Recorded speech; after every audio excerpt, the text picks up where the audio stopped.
Good afternoon again, and thank you for being here. My name is Paul Lwali. I serve as President and CEO of Friends of Youth, a homeless youth and child welfare agency that's been here in from the Eastside for about the past 72 years. But today I'm very thrilled to wear a different kind of hat and be in a different kind of space. We're going to be helping facilitate a conversation with a panel, and we're very grateful for all those who have joined us. I'm going to go through the agenda here shortly, but before, I'd just like to share a little bit for those who may be new to Eastside Human Service Forum and who we are and what we stand for and why we're doing this. So the Eastside Human Service Forum was founded actually about in 2001.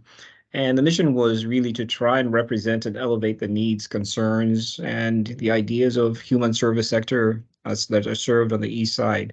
So it was formed and continues to be led by a very dedicated group of elected officials, city staff, and representatives from school district, healthcare organizations, and not-for-profit service agencies such as mine, from both the urban and the rural cities on the East Side. So that's kind of where we started. We work very, very hard to foster a diverse network of service organizations, government partners, and private entities through education, advocacy, and collaboration. In that process, try to elevate the voices of our member organizations and whether it's their leaders by making sure they're heard related to public policy. And that's really where we start joining this conversation that we're going to have today. Just trying to center our work or our conversations related to youth on the East Side. And I'm very pleased to be joined by a panel here that are going to introduce themselves. And right after they introduce themselves, we will have some Q&A. And thereafter, we'll also get an opportunity to field some questions. But before I get started, I'd also like to note that while the conversations that we will have, while personal experience are incredibly valuable to better understand the topic that we will be talking, please don't take the speaker's view as the sole perspective or even mine to the topic. Students, like any other group of people, are not a monolith, and neither am I. So I just wanted to put that out there before we get started. So each speaker is going to have 2 minutes to introduce themselves, and I'll let them go ahead and do that, and I will start over with Lorna. Hi, everyone. My name is Lorna Gilmour, and I work in the Issaquah School District. I am a teacher on special assignment, which means that my special assignment is I am a family partnership specialist. So I work with families in our district to help them better understand our school system. And part of that work is doing some listening with them. I have a family partnership advisory group that I meet with, and they give me information, and they help support me in what kind of resources they need to better support our families. And using that information, I do also work with teachers and do teacher trainings around family partnership. This is my 8th year in this position and my 21st year in the Issaquah School District. I also have 2 kids, by the way, in the Issaquah School District, and I am originally from India, Mumbai, and I've been in this country, though, for 40 years. So thank you. Well, thank you, Lorna. And I forgotten, I misstated. I said not just students, but we're having the panelists are going to include the students, but other folks who are also working in the school system or the education field. So with that, I'm going to go over to Anthony. Anthony, if you can introduce yourself.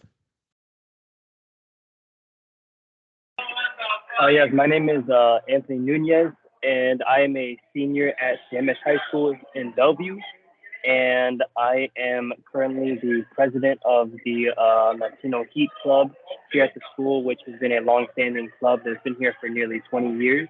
It started due to a racism and inequality and the need for a community for the Latinos here at the school, a place for them to feel safe, respected, and just like to collaborate and come together. And I joined because my brother had been a part of it, and many people that I knew had been a part of this group, and they all wanted to influence me to join and just let me embrace my heritage and just work towards building more community and striving towards making it better. And through that, I found leadership within myself, and I eventually became the vice president of the group for about 2 years. And then I became the president for now my senior year. And it's been a great pleasure working with Tina Morales, who some of you might know, to, to plan stuff for the community and be a leader. And it's been very meaningful. It's been very fulfilling. So, yeah, thank you. Thank you, Anthony, and thank you for making time to both you and Lorna for being here. And I will pass it on to Rosa. Hi, everyone. My name is Rosa Hurtado. I work with communities and schools of Greater King County. We service schools in Renton, Tukwila, Lake Washington, and just recently Issaquah School District. I am a site coordinator, and what that essentially means is I'm in the schools providing resources to families, as well as support to students who might need it academically. And yeah. Well, thank you to all of you who are going to be panelists. We're going to go straight into some questions, which is the fun part that I'm pretty sure everyone was waiting for. Anthony, I'm going to start off with you. You know, for some of us, it's been a while since we're students. We're not going to inform everyone how old we are, but I'm kind of curious, and I'm pretty sure a lot of people are curious in the world we live in today. So, what is it like being a student right now, in your own words?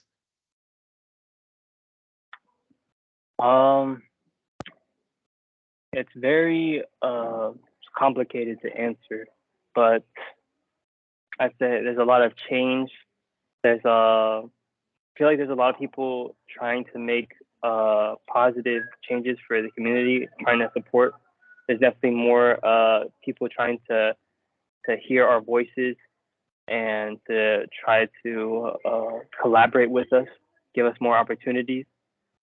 And I feel like there's more connection now because of, I guess, social media, or like just because of like the internet. We're like more connected as people, and we can like share things with each other, and we can learn more about different cultures or people, their experiences. And these past 4 years I've been in high school, I've learned a lot from people, all different kinds of groups. I can see our differences, but also like our similarities. And especially being part of a minority group, and I've collaborated with other clubs of different minorities, of the Black Student Union, Asian American, Pacific Islander clubs here at my school. I can see how we have the differences of us being of different backgrounds, different skin tone, we eat different foods, but yet we're still all striving for the same thing. We all want to have respect, equal opportunities, and we all want to just be viewed as we're all equal, we're all the same. And here at the school, it's very diverse here, and I feel like most people get along with each other, and the teachers are very respecting, and it's I feel comfortable here at this school, but there is still room for improvement. I'd say just primarily for non-English speaking students, just to help them get off their feet, because some of them will be placed in AP classes or advanced math without even understanding English fully. And I feel like that's a huge setback for them. I feel like that is somewhere where we should help them more, just so they can fully grasp what they're being told, so then they could succeed in whatever it is they're being presented. And that is my 2 cents on that. Well, thank you for that. I am gonna take that same question and give it to, I mean, kind of different to Rosa, who has a different role. But you know, Anthony talked about there's a couple of things that pinged me. He talked about connections that are there, whether it's because of social media. Also talked about diversity and the diversity, and also resources related to getting help and some of those things. So where you are and in your position, could you describe your work and especially on that side of the connection to human services for kindergarten through 12th grade students and their families, which I believe you'd spoken to a little bit when you introduced yourself.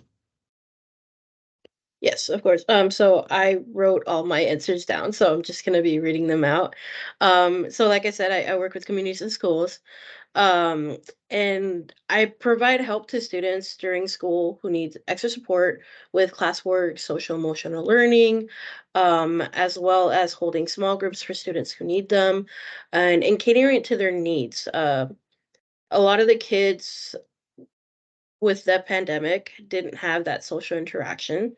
So there's the sense of belonging that is missing and not knowing how to express your emotions properly. So that's what a lot of the small groups come in handy for, is just building up that confidence, building up the sense of belonging, and knowing how to express it in positive ways. Um, and something that I also do is I meet with families. And like I said, I provide resources to food, clothes, hygiene care, household items, medical, legal, anything that a family might need, anything that I might need to survive, you know? Um, of course, that does come with some barriers just because everybody else needs the same things. And it's a long process to find any resource that would fit for one person. Because sometimes when you provide it to this family, it might not work for that family. And just trying to build the relationship back up of ask for help. It's okay to ask for help. This is what we can do. And what I like to say to families is, I'm just here to build a relationship and make sure that you feel welcomed. Um, but also, like, if I don't know how to do something, I'm going to be honest, but I'm going to try my best. Um, so just making sure that, we're reaching a lot more families than we have been in the past just because there was that need for that extra body in the school to provide that just because everybody else has already so much on their plate. So having a site coordinator in the school to be able to access those needs and reach out to families and build those connections one-on-one has been something that has been an improvement in the 2 years that I've been at Redmond Elementary. So, yeah. Thank you, Rosa, for all the work you do and also for that great answer related to how you try to facilitate conversation and support to students. Lorna, I'm going to go to you and just take that question a little bit further. You talked in your introduction a little bit about the years that you've served there in your position. So how have you or how has your work helped to meet the needs that have been changing over time. Thing needs change, where we were 5 years ago, before COVID, and then there's the after COVID, and probably even before that, there was a different change. Anthony talked about, how things are different. It's more diverse and social media. So how have human service needs of students in your line of work changed? And how would you say in the last 1 or 2 years, what have you experienced and what can you share with us? I think in the past 2 years, the places that I would see that has most need would be need for food and clothing. So in the past few years since COVID, I feel like the number of families we're supporting with food and clothing has increased tremendously. We're seeing a lot more families coming to us and ask for food deliveries for clothing. Families don't have enough furniture during COVID. I work with 3 liaisons, and those liaisons work at the schools. The families or would identify or ask for help, and then we would try to get clothing and furniture from other people in the community, and then drive it and drop it off at parents' homes because there really isn't a place in Issaquah to get clothes or furniture. And so we'd hear of students really struggling. We work closely with the nonprofit, the Circle, in our community in our district area, who has been helping us a lot with that, and that community nonprofit was created because of this great need for clothing, food, resources during COVID. The other place that we really see a huge gap and a need, I would say it has really widened over COVID. Before we knew that there were academic struggles with students, and I think it was a little bit more hush hush, like, oh, those kids are just kind of following behind, yeah.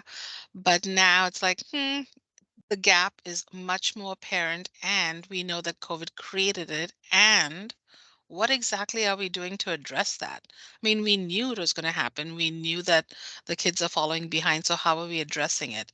And I would say, I will admit that it has been a struggle because I don't think we have um, enough resources and one-on-one intervention plans to address those needs.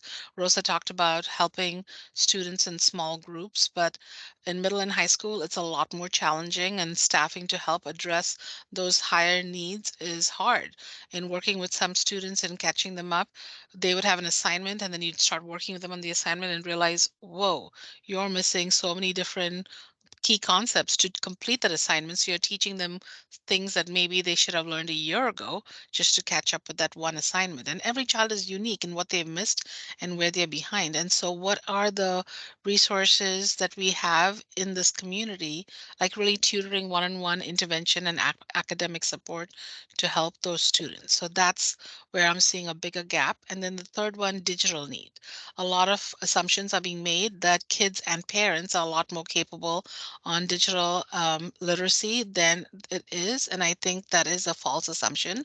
And even children need help with digital literacy, and that's not being addressed.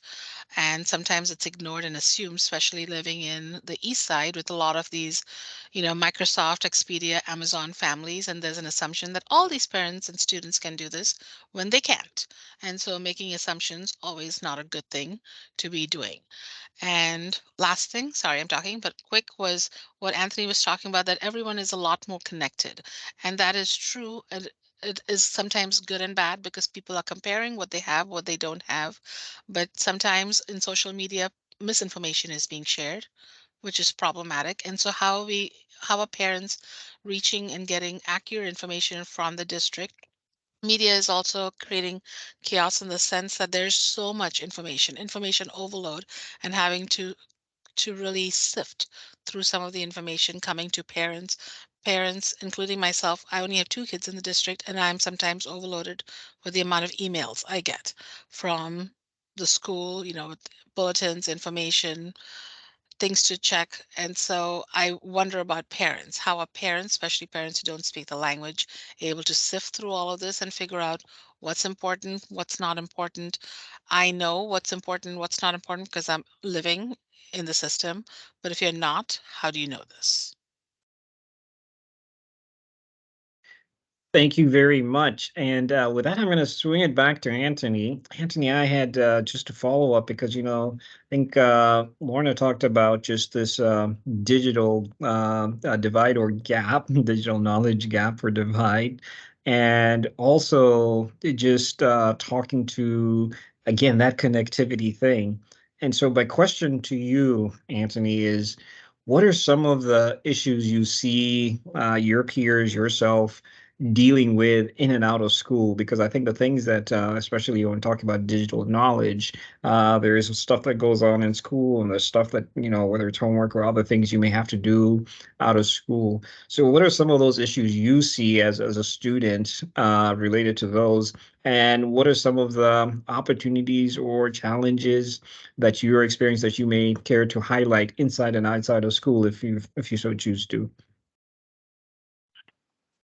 Uh, yeah, I'd say if it's stuff with families, just them not fully being able to help them the best way they can because their understanding of like something like on technology isn't like up to par where like they could help them at like the best level, or like if they could help them with homework or something.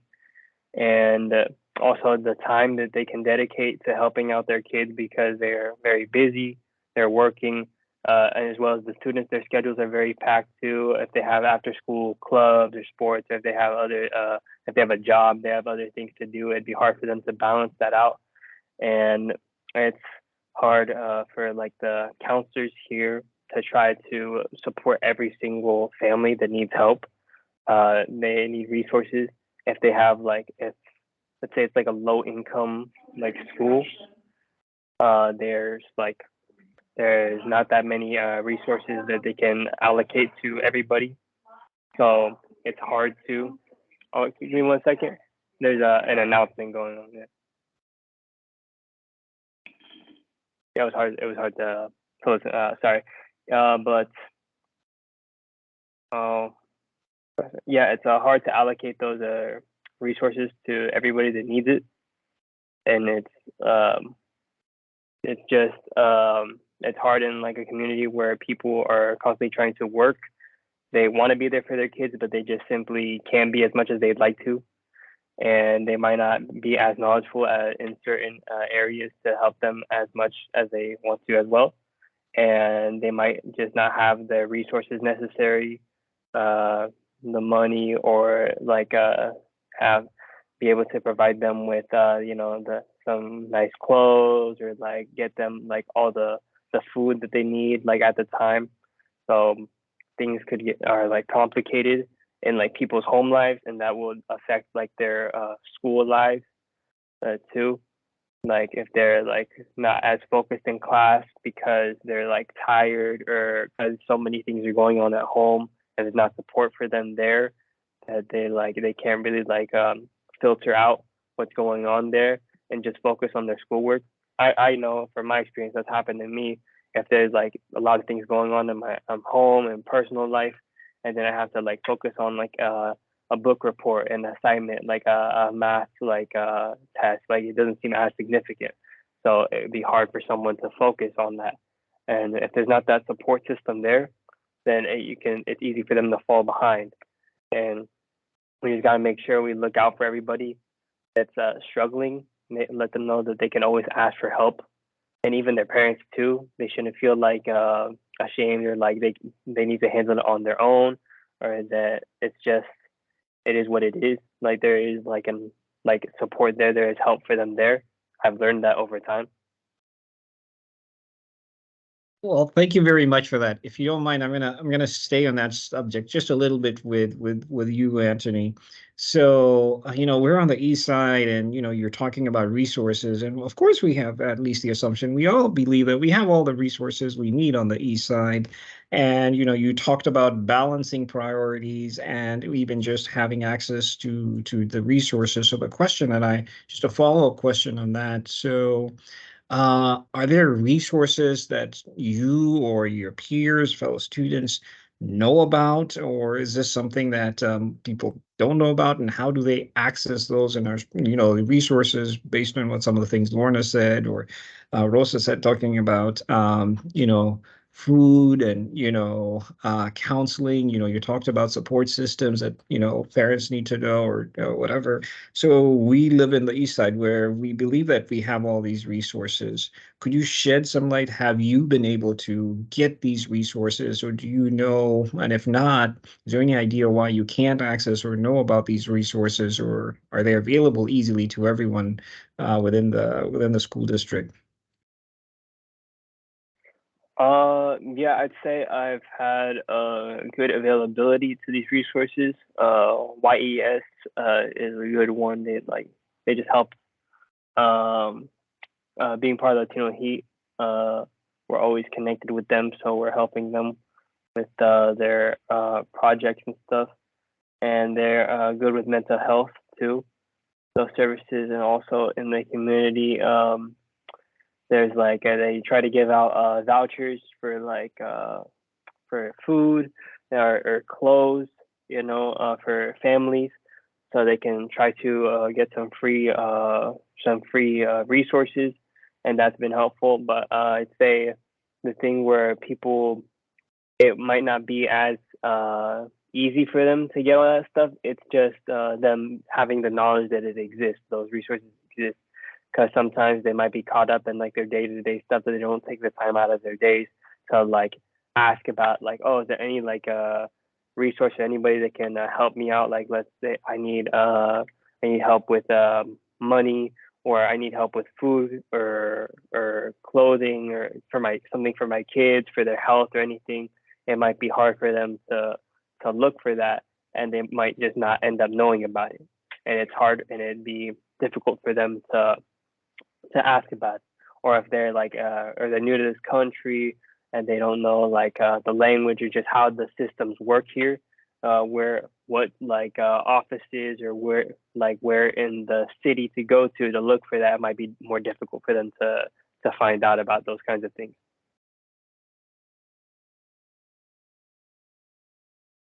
Thank you very much on that. I will pass this back to Rosa just to, again, stay a little bit on this topic. So in your work, so what are some of these things? You heard Anthony speak about accessing the resources and knowing where the resources are, and still some of the challenges that still exist. So what in your line of work, Rosa, do you see that are the gaps for especially BIPOC students and families in particular?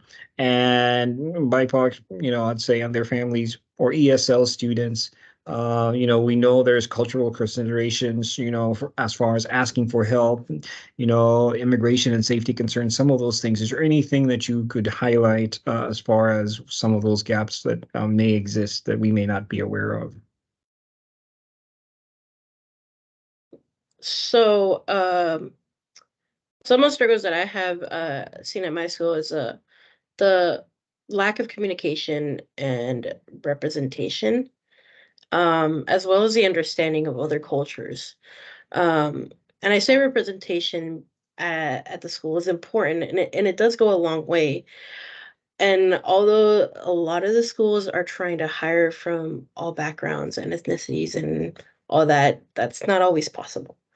And in my experience, families haven't come forward because they don't know how to communicate, or are afraid, or they will be judged or turned away.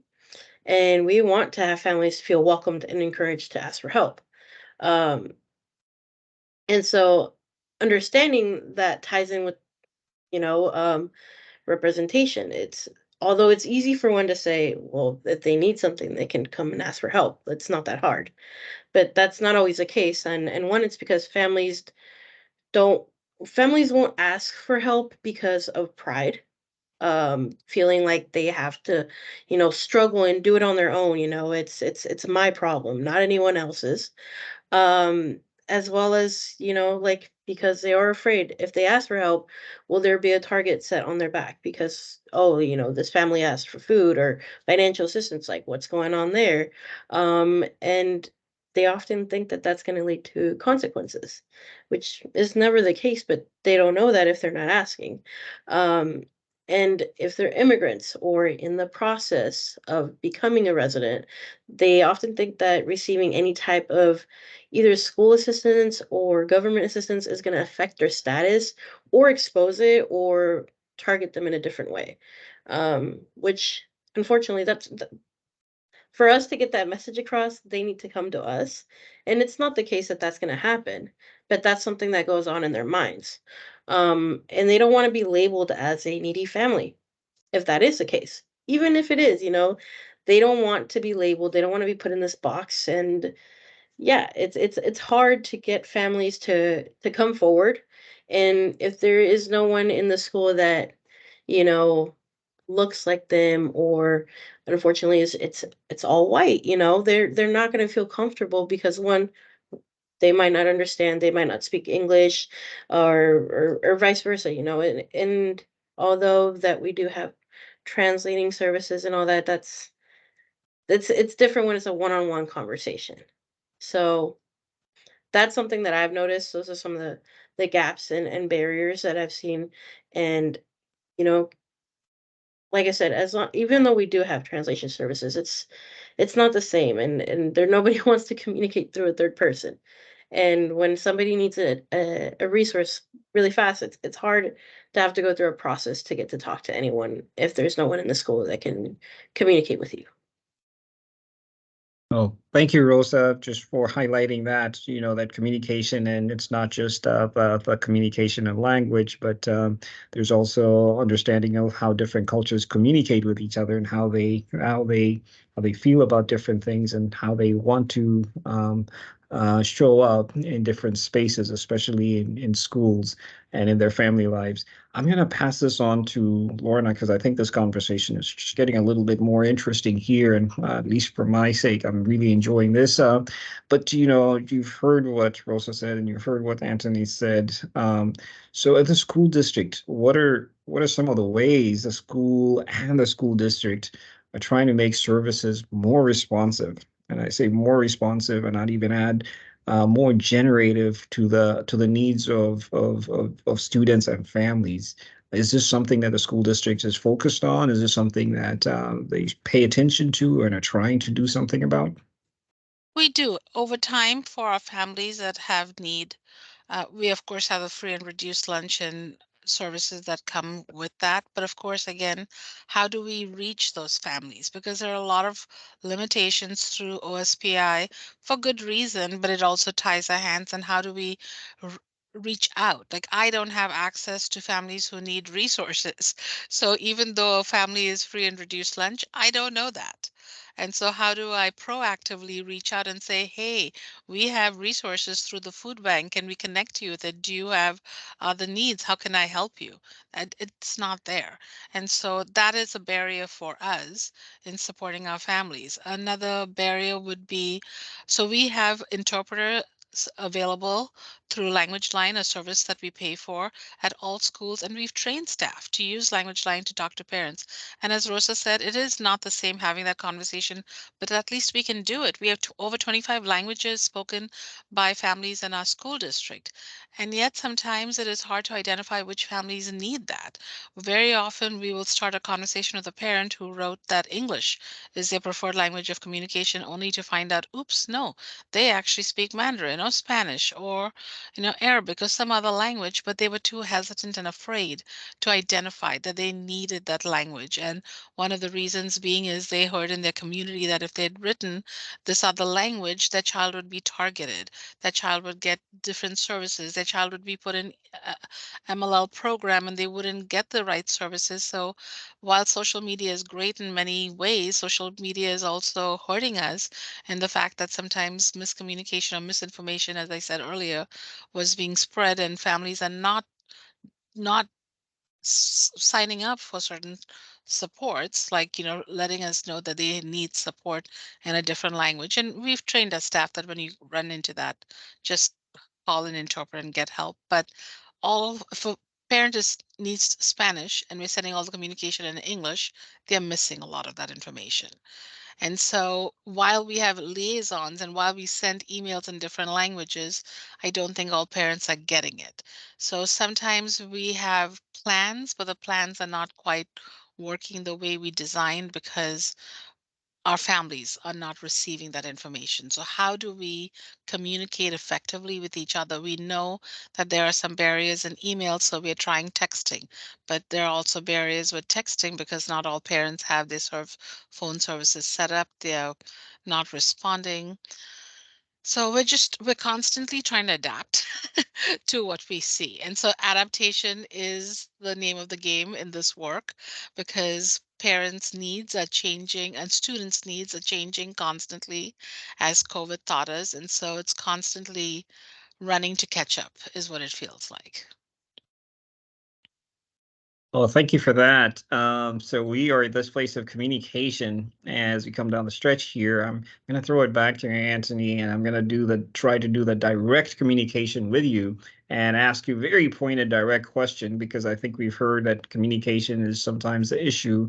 And so if I'd ask you, what are some of the things you need as a student today, and what would make school and life a little bit better? Because it seems like there are people who are trying to do certain things, but maybe there's a communication barrier, maybe there is a way of adopting that is a challenge, or there's a way of delivery that is a challenge. So the direct question is really, what do you need, and what would make school and life a little bit better for you?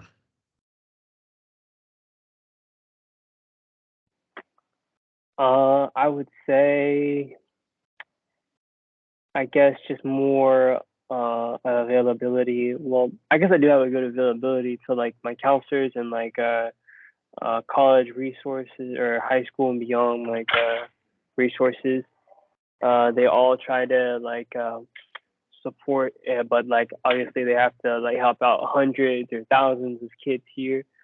But for my family too, so they can have all the information that they need, all the information possible, so that they could help us out, and we could all be on the same page.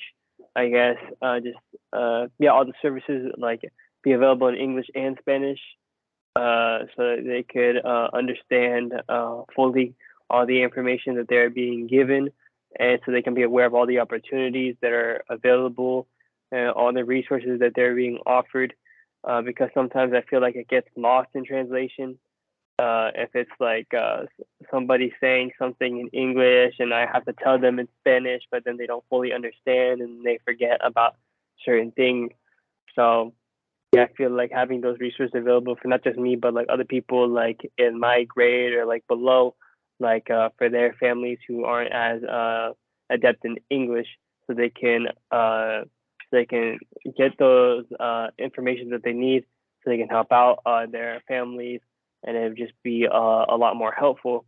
And also let the parents know, not just the students, about college opportunities or different scholarships and other opportunities of universities, just so they can be like, oh, like they can tell their kids, oh, you should apply for this, or oh, this sounds really good. I feel like it would suit you more. That the kid and the parent would be informed on that, so they can just go along with it together. Thank you very much. I'm going to quickly pivot here to both Rosa and Lorna on the same question. So you heard what Anthony has said as far as what their needs are, and we're doing this direct communication thing straight up in front of everyone. So based on what you said, are there approaches to your work or that you've seen or you're doing, you've seen other people do or other schools or other school districts that are effective to answering some of the things that Anthony's saying as far as these are our needs?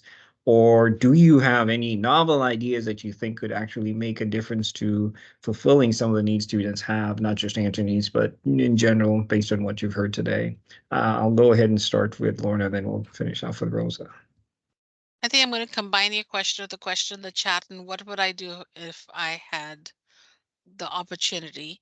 And Elisa's laughing. Oh, Elisa, I would really love to see a parent resource center in each school, and a resource center that is open before school starts and also stays open later in the evening and staffed by a couple people, because there is so much need. That resource center could be also a place for students to get help.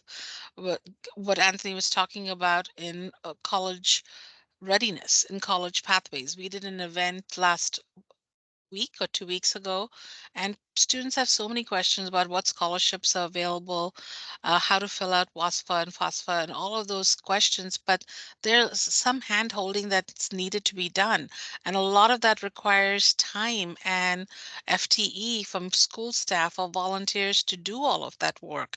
But right now we're in a huge budget crunch. We have so many things been cut out of our budget. So how do we make that time to do all of those and provide all of those resources when we know that we have families and students in need?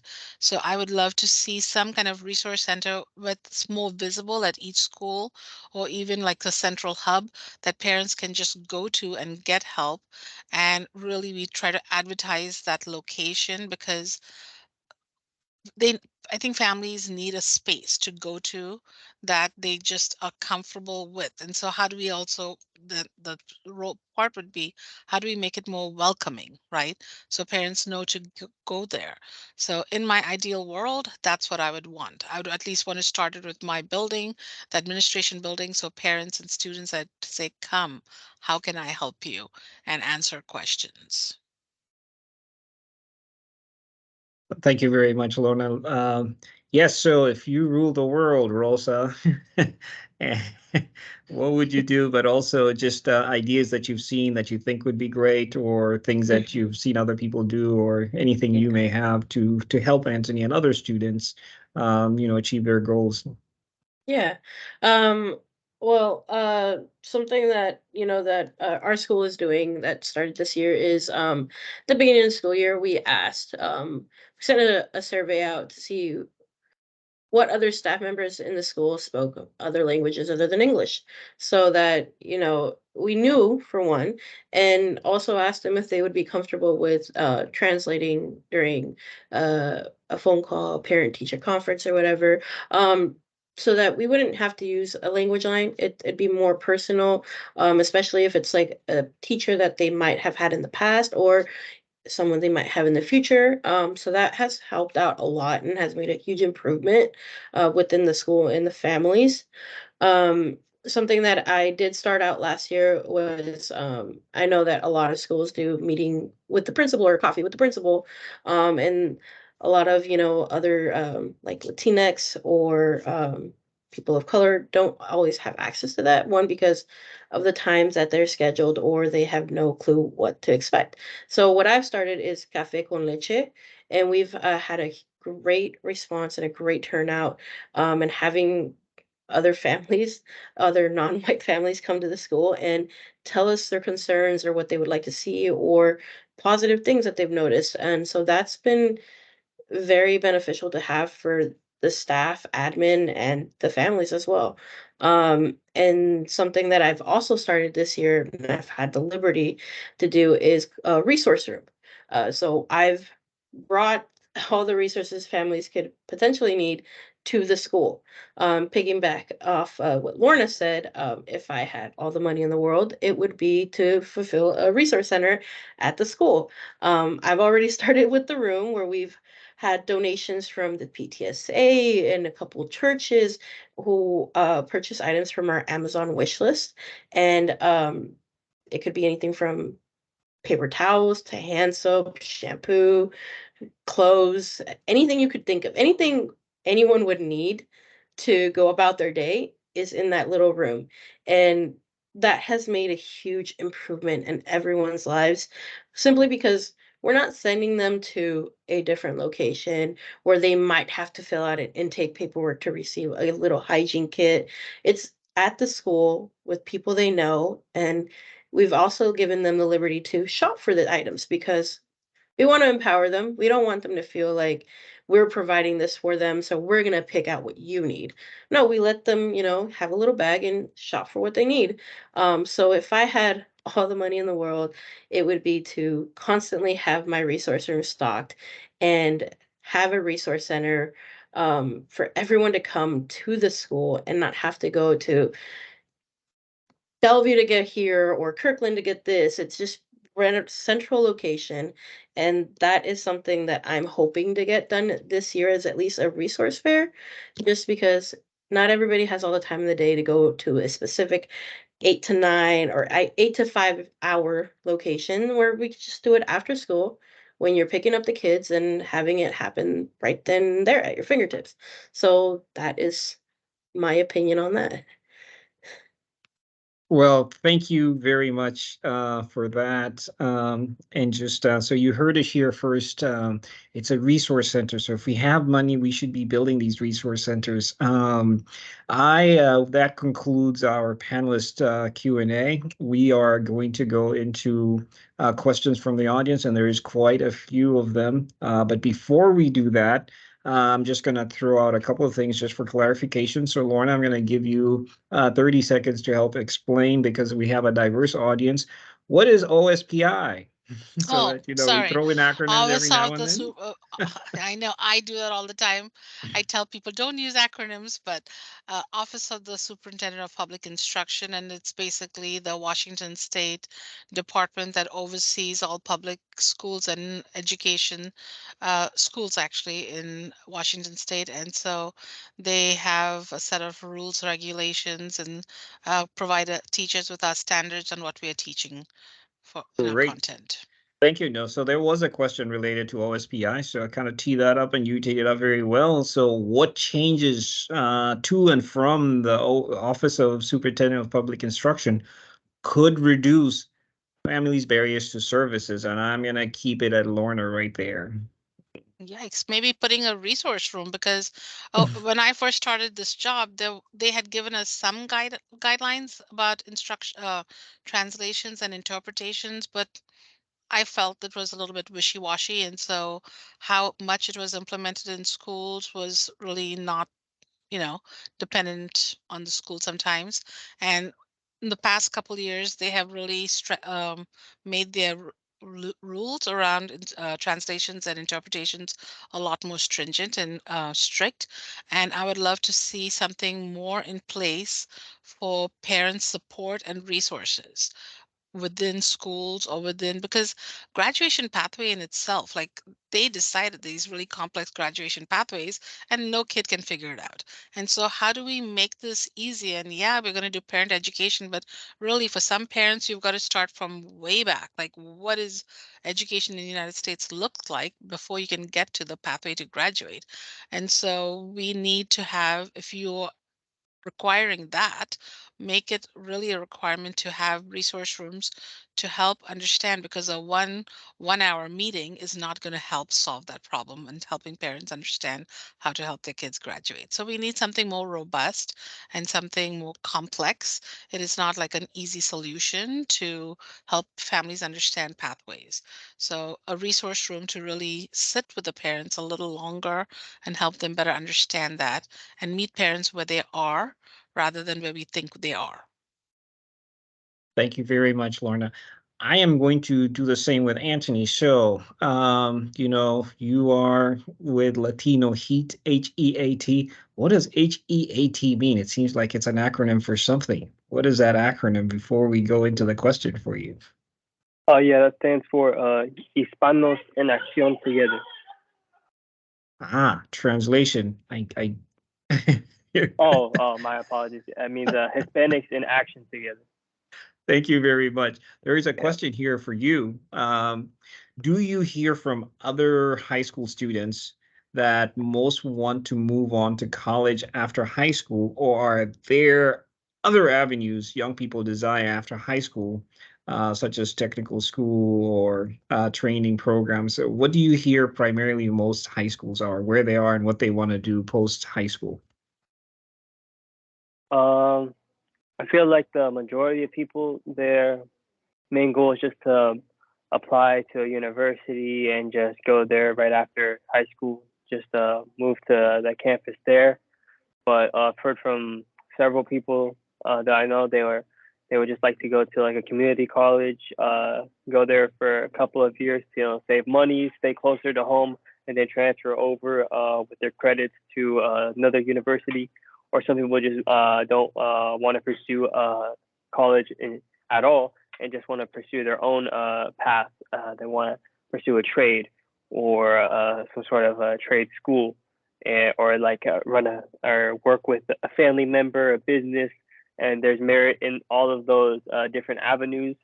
And I feel like it's been very mixed. The majority would want to go to a university, but I respect each and every one of them. There's been a time where I've considered doing each and every one of them, but now I feel like the one that makes the most sense for me is just I want to go to I'd say like a community college to like for like a few years to save some money, stay closer to home, and because it's the equivalent of the education that I will get at university at a less price, and it's very it's still respected, and I would want to transfer over to a university to finish it off, and I would want to do that for myself just to get like a degree in at least something, so I can always have that with me, and also for my family too, as like a first generation student, to get that degree for them to show that all of their labor, all of their hard work throughout the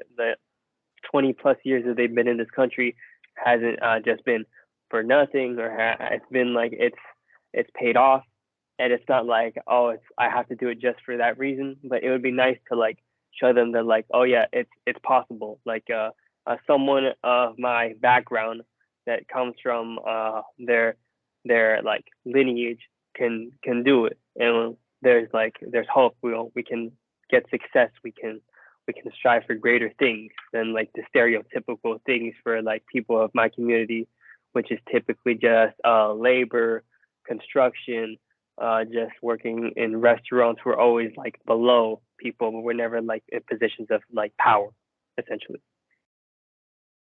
So thank you very much for that very insightful answer. And so I'll throw this at you before I go to Rosa. But Anthony, could you finish it off with, again, that same scenario? If you rule the world, so if you could make all these things happen, what would you do? I guess create more programs at the school, like Latino Heat, just different. So that can be a bunch of different clubs for a bunch of people's different cultures or their different interests, their different aspects of their backgrounds, so they can explore those. They can learn more about it, because a lot of people that come into this club, either they like don't know that much about their history or about their culture, and they want to learn more, and like that's great. We want to help them with that, or they want to learn, get better at speaking Spanish, be more comfortable at speaking Spanish, because sometimes they feel like as like somebody born in the United States, they feel like stigma if they can't speak it perfectly, even though you're like basically told to speak English, because that's how you're gonna be like successful in this country, is like if you speak English fluently, you don't have an accent. But being able to speak both is beautiful, because it allows you access to not just your home country, but also many different countries around the world. You're being able to communicate with a bunch of different types of people, and it opens a lot of horizons for you. And it's just a beautiful thing to be able to speak two different languages. And I feel like if there was more programs like that for people of different cultures, like of Asian cultures, African cultures, different European cultures, to explore. Okay, this I want to learn more about my Italian heritage or my Japanese heritage. I want to learn more about my Indian heritage. They want to learn all about this stuff. And I feel like if I was able to allocate more resources to the school, just to, because that would make the school feel like, oh yeah, like we are like embracing everybody, and everybody can have a space for themselves, and we can just see like, oh yeah, we all have these differences, but we're all like similar in the fact that like all of our cultures are beautiful in some way, you know. Well, thank you very much for that. I'm going to pass it on to Rosa. So you heard what Anthony said. You heard what Lorna said about if they could rule the world and have these resources there. It seems like, over, especially the last 5 years, we have more Black and brown students and families on the East Side to better serve our diverse communities. Do we need to make changes to the services, or is there a greater issue in how these services are provided? So is it the change of the services? You talked about resource center, or is it greater issue of how these services are provided? Because you can have a great service center. Do you believe once you build it, everyone is going to come there and it'll result in the impact that you want?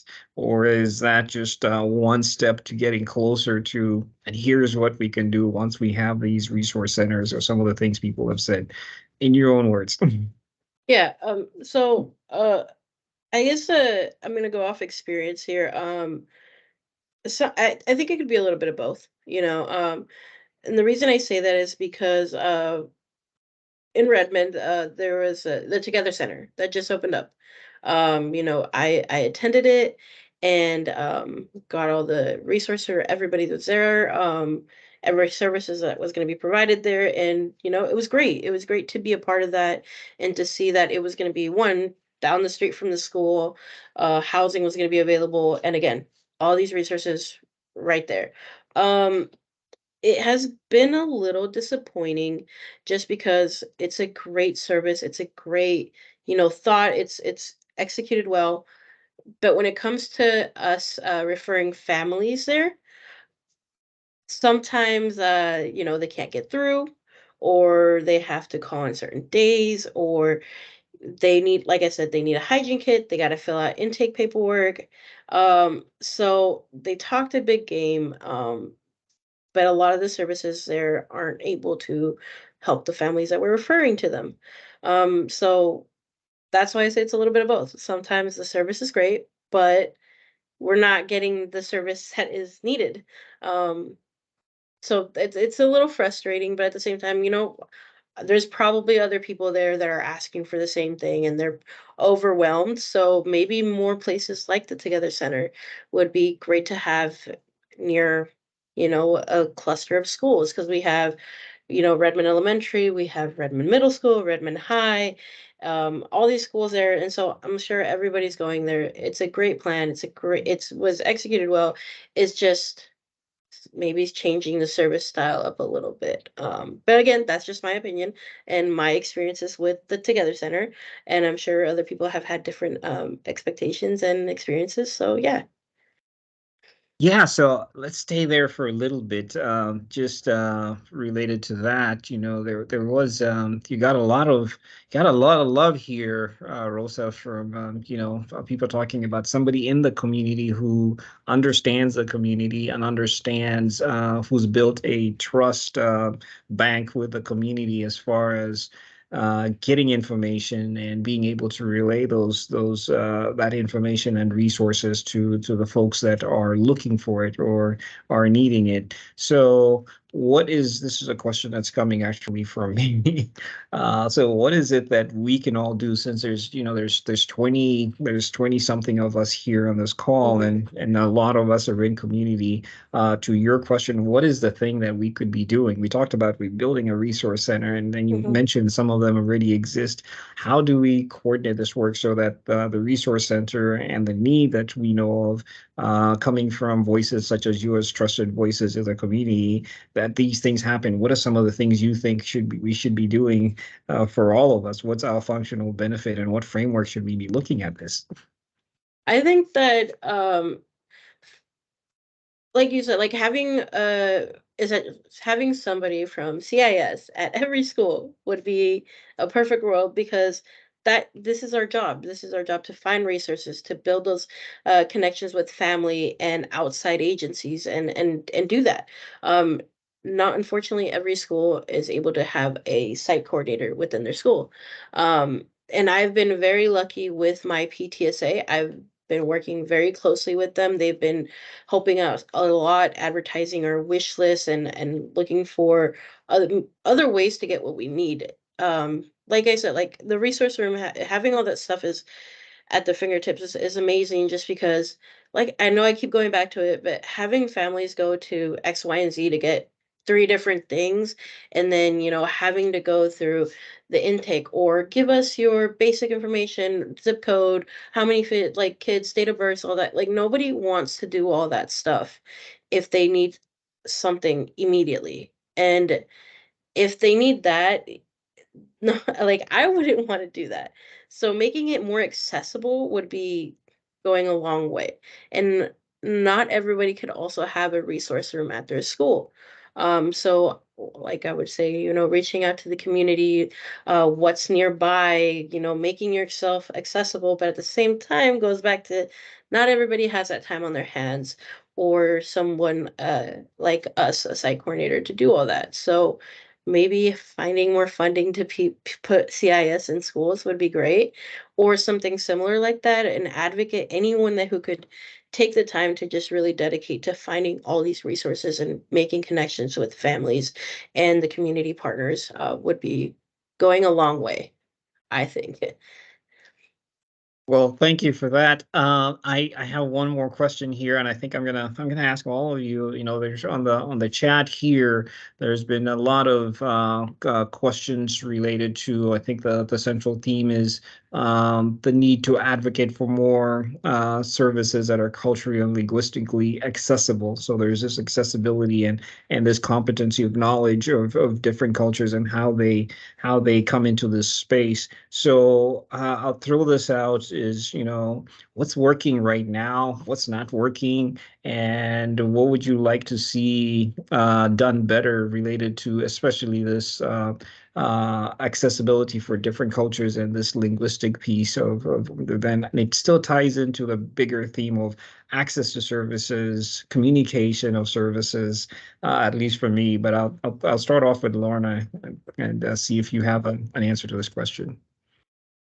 I think the biggest part is communication. I think culturally, a lot of cultures, diverse cultures, are more social beings, and the way they communicate is through social media or social communication, talking, meeting, group gathering, chatting. And so I think some of the times when we communicate with families via emails, sending an email about student progress, sending, written notices, I think a lot of times that gets lost. So I wonder how much we're kind of losing the whole phone call culture. And so, how do we go back to that, making those calls, having the conversations? And while I agree, Rosa, that using language line, a lot of it is lost because some of the interpreters might not be the best. At least it's a good it's totally dependent on the speaker. If the speaker is a good communicator, they can use language line effectively, because when you have 20 to 5 some different languages in a school, you're not going to find staff. I mean, you talked about not having diversity. We are struggling. We are so excited that we're more than 10% staff that are diverse. We're not going to get that, the diverse languages. So how do we, we don't want that to be a barrier. So language line is good, but how do we effectively communicate with families? How do we invite them? How do we help them feel a sense of trust and belonging? Understanding the school system, Anthony referred to that a couple of times. His parents, how do they know what resources are available to them, how their children are going to school, what scholarships are available, all of that information? Because if you don't have hope for the future, why do you care about the present? What is your pathway? So children and families need to see where their kids are going, and sometimes they don't have that grand vision or a vision because it is too nebulous, too scary, too much in the distant, and there's too much going on right now. So how do we build that whole pathway and help them see the steps and feel like there's someone there to support them through those steps to get to that point? So I'm gonna shift the question just a little bit for Anthony and Rosa.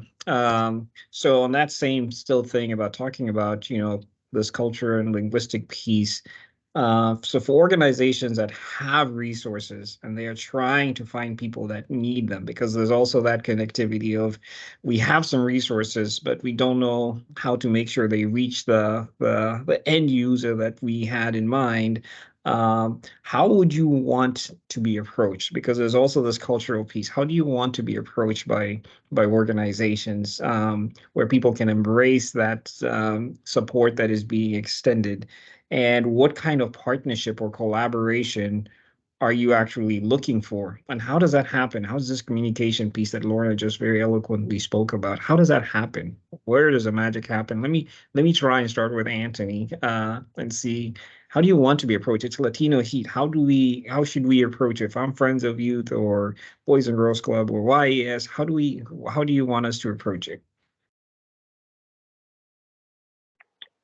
Well, my director, Tina Morales, is very good at that, reaching out to people and finding out like their needs, if they need support. And I think the way she goes about it is just talking to them, like being genuine and friendly, being nice to them, and just trying to understand their story, their background, what the kind of situation they're going through, and then trying to offer up some resources that she has, or try to help them out in whatever way that she can. And also another good way is for parents, moms specifically. We have this other program. It's called like a moms group that they meet like a certain day, And basically, I think how we got most of them involved is because throughout like our many events that we do throughout the year, a lot of moms would show up, and then they just like the group, they like the help and the embrace, how we embrace the culture, and how we just seem very open to giving them support. So then they are open to coming to the group so they can discuss their problems, their needs, or whatever might be going on, and then they can also offer their resources there. So that's a great avenue for them to just come together, and they feel heard. They can all like just get to know each other better and their different situations, and then also be offered these resources to help them out because they're all going through like similar struggles.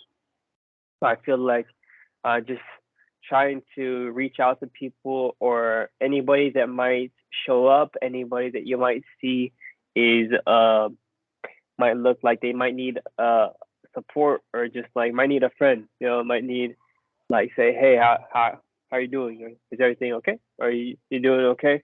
Like it's for me, it's gotten easier to do that with the practice to just like to talk to them about their needs, just to get to know them, learn about their struggles, and because it's all like relatable. We're not here to judge. We're just here to like try to help them.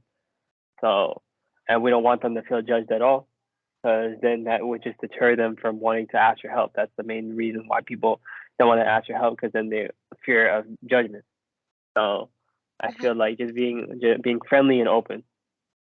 Well, thank you very much. I will pass that on to Rosa. And Rosa, I'm going to add a little bit.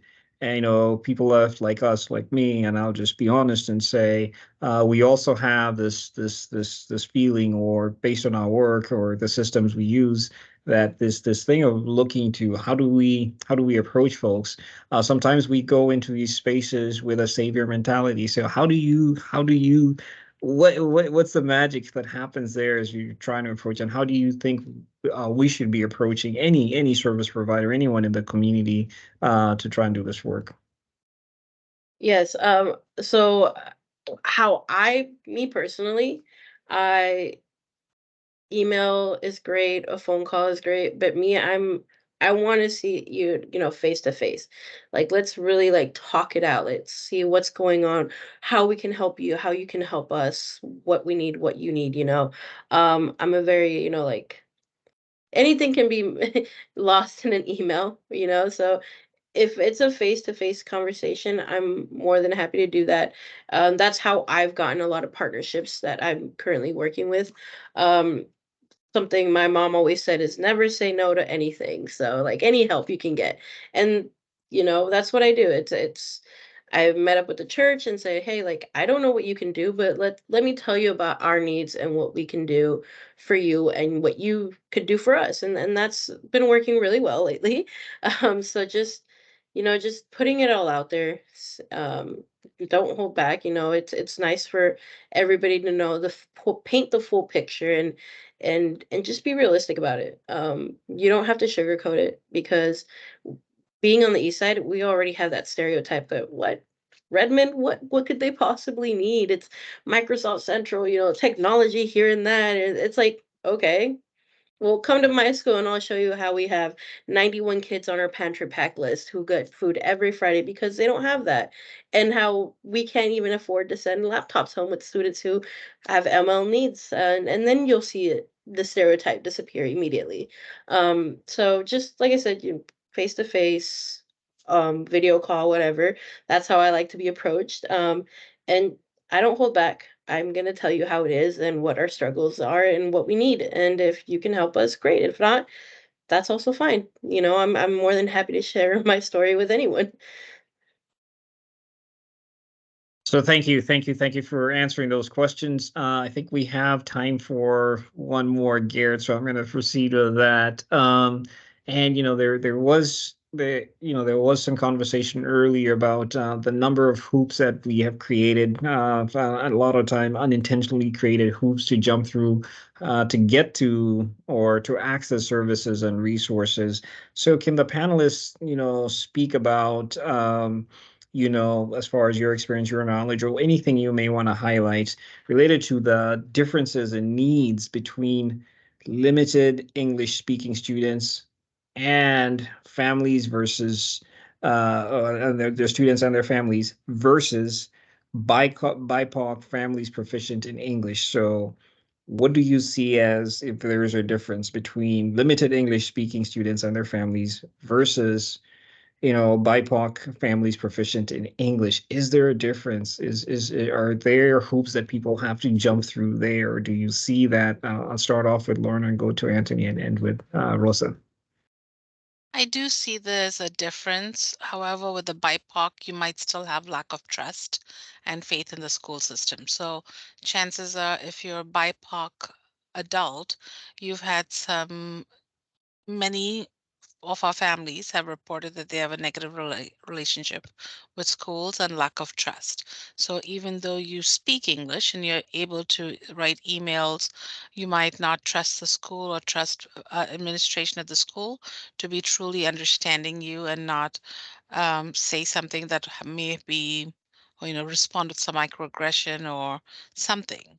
And so I think there's the trust issue for that. For families who don't speak English, whose primary language is not English, even starting the communication can be hard, knowing who to communicate, knowing how to navigate the school system.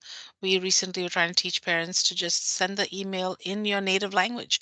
It's okay, and type it out the way you would normally type it out. We'll translate it. Google Translate, and is our friend. So we can kind of figure it out and then call you and then get more details if Google Translate wasn't the best. But just the fact that you email to us, we know we need to call you and then we can get some information.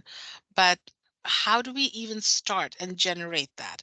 And for that, we need a trust and a relationship that, yeah, we're here to support you and help your child through school. And I think that's the biggest key that we need to work on. How do we build that trust and relationship with our families? And that Thank would you, Lorna. support both groups. Thank you, Lorna.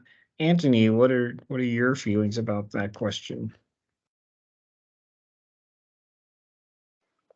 Yeah, I'd say for like people with limited English, I'd say, well, from my experience with like, it's mostly been Latino students.